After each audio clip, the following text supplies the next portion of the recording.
So would you look at the next document, please?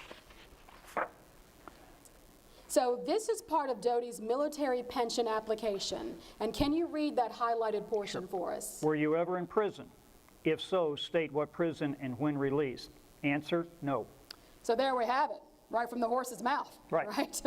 But we also have another documentation that Doty avoided capture. And would you look at the next document, please? So this is difficult to read, so we provided you a transcript there, so can you read that highlighted portion out loud? Present or absent is the question. Response, present. Remarks, belongs to Company E, 3rd Kentucky Cavalry. The officers of the company and most of the men were captured in Kentucky in July 1863. Interesting. So he was present. And finally, there is Doty's obituary. Remember, it says he was at the Battle of Chickamauga. This was more than a small engagement. The battle raged for 2 days in September of 1863 and took place just over the Tennessee state line in northern Georgia. Survivors of Morgan's 2nd Kentucky, those who still had horses, served under Confederate General Nathan Bedford Forrest at Chickamauga. In fact, Forrest reportedly let Morgan's men fire the first shots of the battle. So what do you think about Doty avoiding capture when so many others, including Morgan, did not? It seems to verify an earlier statement that he had avoided capture and then went on to detached service in Tennessee. So this is new information. This is interesting information. Not seeing the muster roll about being present and so forth, and the fact that he was never captured seems to validate that. The service in Chickamauga was pure speculation because everybody fought these big battles, or so they said.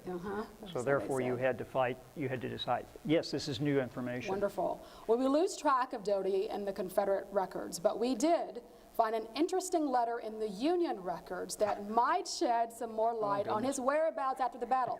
Would you please read the next document out loud for us, please? Chattanooga, December 11th, 1863. There are some 6 noted rebel deserters, all armed, who state that they will not come in and give themselves up unless compelled to do so by force. They are dangerous to our cause and can be easily be found. They are using every endeavor of conveying news to the enemy. They are in the vicinity of Tyner's Station on the railroad some 9 miles above this place. There is a noted citizen thief by the name of John Doty who steals promiscuously from citizens and soldiers anything he can lay his hands on. He is now every day stealing cattle, hogs, wagons, wheats, etc. He lives some 2 miles above Dallas on the rill and can easily be found. What a legacy. What a legacy. That should be very, very interesting. Oh, I'm related to somebody who was classified by the Union Army as steals promiscuously from citizens. You come from good stock there, I guess so, yeah. So this is the citizen thief. This is your John Doty, right? Must be. So as Dr. What do you have to say? What do you have more to say? As Dr. Lewis told us, Morgan's men were unconventional for their time. Remember, he said that they often wore regular clothing to blend in with civilians, and these activities are typical of Morgan's men. Plus, if you consider the proximity of Dallas to Doty's last known location, Chickamauga, Dallas was not that far away, within probably 20 miles or so, as you can tell by looking at that map, right? Yeah, I see that. Yes. So after the letter you read to us, the record goes silent again for almost another year. In October of 1864, Confederate documents state that Doty is in a convalescent camp near Paperville, Tennessee. Okay. This is in East Tennessee, near Bristol and the Virginia state line. Why was he there? We don't know. The remainder of Doty's service is also a mystery, at least until he is paroled on May 7th, 1865. We believe that Doty's records always were incomplete. So would you please look at the next document and read the highlighted portion for us? Well, this is and that was the map we just showed you.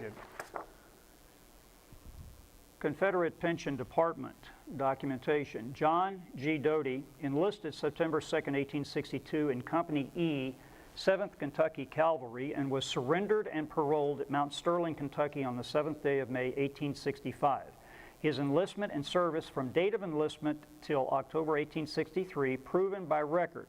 Further service and parole given by comrades, which were, I guess, my record showed that he had several other fellow soldiers that vouched for him at that time as part of this. This document is part of Doty's pension application in Yes. 1912. Even then, there was a huge gap, and the pension board had to rely on witnesses who had known Doty during the war.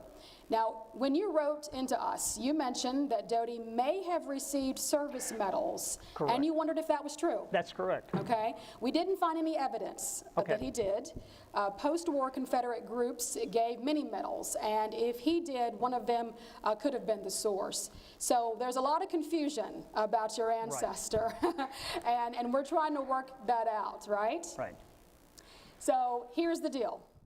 In these episodes of Kentucky Ancestors Town Hall, you've seen us take the best parts of what we do here in our research library and guide each family through a process of discovery that helps create a fuller picture of them, of Kentucky, and of you. We all begin with questions about our past, and learning the answers helps us form a more complete sense of who we are. It helps us embrace our cultures, inspires resilience, and instills compassion for the experiences of others, whether they be from the past or part of our future.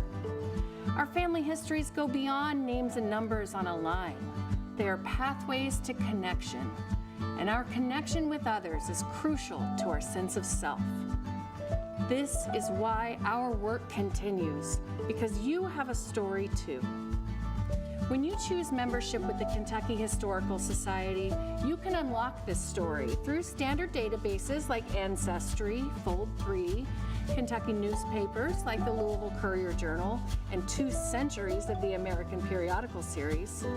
Not to mention, as a Family Search affiliate library, visitors have free access to over 400 million records they cannot access at home. And this is just online. We are proud to say that KHS has the largest genealogy collection in the state of Kentucky, and that includes books, microfilm documents, archives, and surname files full of hidden gems in family history. But a lot of this work can be really daunting and hard to navigate, so we ensure our team is ready to help you every step of the way. We offer programs that give tips and problem-solving techniques, but we're also known for our sympathetic ear as we understand the frustrations that come with reaching a dead end. That's where Kentucky Ancestors Town Hall comes in. Here at the Kentucky Historical Society, we are now accepting applications for the next season of our program, where we help you find that elusive ancestor. For more information on how to apply or on how to gain access to our member resources, please call or visit online.